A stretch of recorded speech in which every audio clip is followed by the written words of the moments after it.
The natural world is an ideal theater where you can stage your compositing ideas.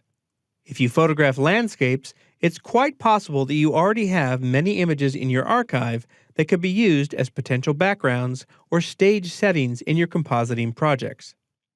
Often, the images that you make of a natural landscape do not need to be shot in any special way in order for them to be useful in composites.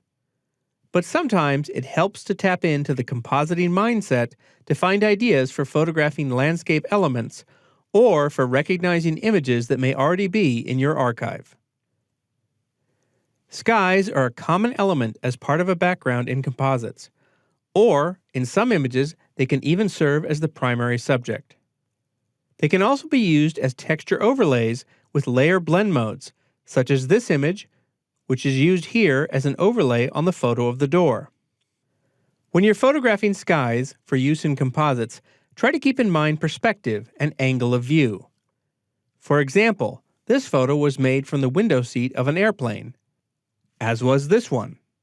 While these shots might work well for a more abstract or surreal composite, or a scene that takes place up among the clouds, they're not ideally suited for adding to an image where the vantage point is viewing the sky and the horizon from ground level. To get skies that blend well with existing horizons in other photos, try to include a bit of the horizon in the images that you take. Parts of the original landscape that you don't want can always be retouched or masked out.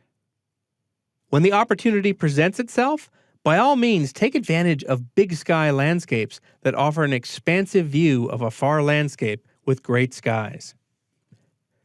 And when shooting landscapes, be sure to shoot the far horizon scenes that can work well as distant backgrounds in your composites.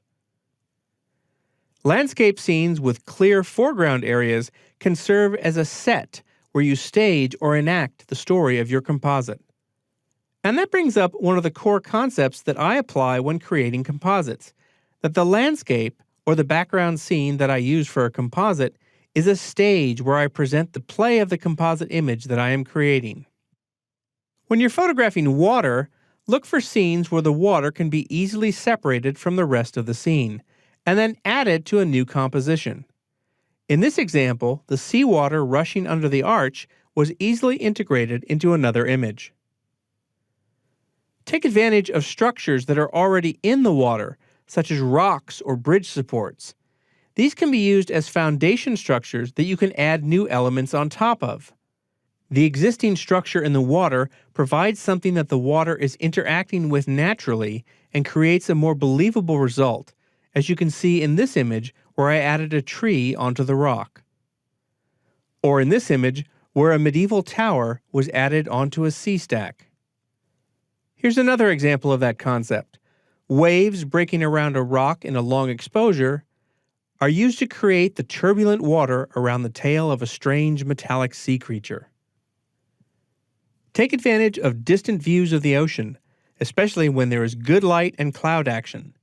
Then you get the benefit of a sky and water in one shot. And consider shooting water using both fast and slow shutter speeds. Long exposures can create a dreamy quality to the water that works quite well in some composites.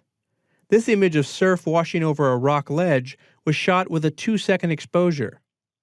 By mirroring the image with itself, the result is a surreal and mystical scene where the water seems to be coming alive. Just as with skies, images of water, particularly close-up shots, can often be used as textures or overlays on some types of composites. Images of the landscape often form the foundation elements for the fictional location where you stage the story of your composite.